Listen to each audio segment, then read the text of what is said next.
हर हर महादेव। आज इस वीडियो में सर्वपितृ अमावस्या के दिन सुने जाने वाली कथा आप सभी को सुनाऊंगी।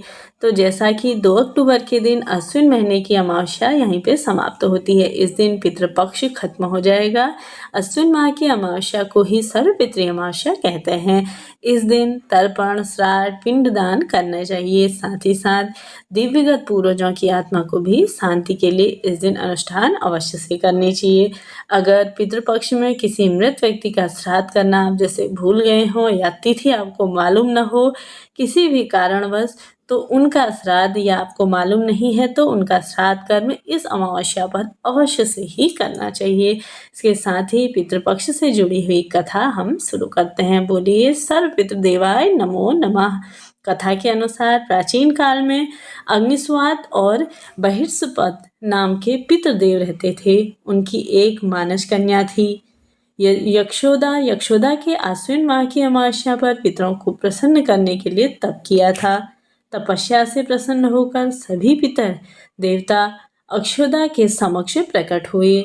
उस समय अक्षोदा का पूरा ध्यान एक तेजस्वी पितर अमावसु की ओर था और वह उसे अपलग निहारती रहती थी। उसके अमावसु से कहा, वरदान में आप मुझे स्वीकार करें, आपका साथ चाहती हूँ। अक्षोदा की इस बात से सभी पितृ क्रोधित हो गए और उन्होंने उसे श्राप दिया कि वह पितृलोक से पृथ्वी लोक जाएगी। ये सुनकर अक्षोदा को अपनी गलती का एहसास हुआ और वह क्षमा याचना करने लगी। तब पितरों ने दया कर उससे कहा कि वह मत्स्य कन्या के रूप में जन्म लेगी।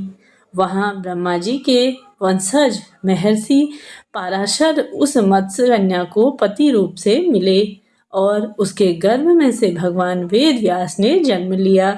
इसके बाद फिर शाप मुक्त होकर वह फिर से पितरलोक में वापस आ गई। पितृ अमावसु से प्रसन्न होकर अन्य पितरों ने उनकी सराहना की और उन्हें वरदान दिया कि स्त्री के सौंदर्य के आगे आपने अपने मन को स्थिर रखा और अपने नियम पर अडिग रहे, इसलिए ये तिथि आपके नाम से अमावसु के नाम से इसी रूप में जानी जाएगी। मान्यता है कि तभी से ही ये दिन सर्वपितृ अमावस्या के रूप में जाना जाता है। साथ ही साथ इस दिन पौराणिक कथा के अनुसार एक राज्य में एक गरीब ब्राह्मण रहता था। पैसों की कमी के कारण उसकी पुत्री का विवाह नहीं हो पा रहा था। अपनी गरीबी से परेशान होकर एक दिन ब्राह्मण दंपति ने एक साधु से उपाय पूछा तो साधु ने बताया कि पास के ही गांव में एक धोबिन जो अपने बेटे और बहू के साथ रहती है, यदि आपकी बेटी उस धोबिन की सेवा करे तो धोबिन खुश होकर उसे अपनी मांग का सिंदूर दे देती है, जिससे कन्या का विवाह तय हो जाएगा। यह सुनकर धोबिन के घर जाकर सारा काम लड़की करने लगी और इसका पता धोबिन व उसकी बहू को नहीं चल पाया।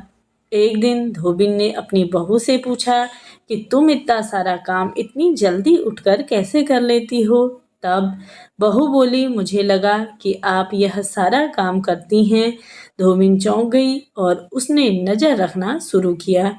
धोबिन ने जब सुबह उठकर देखा तो एक कन्या चुपचाप उसके घर का सारा काम कर रही थी। कई दिनों तक ऐसा चलता रहा। एक दिन धोबिन ने कन्या से कारण पूछा। कन्या ने साधु द्वारा कही गई बात धोबिन को बता दी। उसकी बात सुनकर धोबिन ने अपनी मांग का सिंदूर उसे दे दिया और उसी समय धोबिन के पति की मृत्यु हो गई। उससे दुखी होकर कन्या घर से निकल पड़ी और एक पीपल के पेड़ के पास जाकर पहुंची 108 ईंटों के टुकड़े के लिए और उन टुकड़ों को 108 बार परिक्रमा करके एक बार फेंकने लगी। कन्या ने ऐसा करने से धोबिन का पति जीवित हो गया।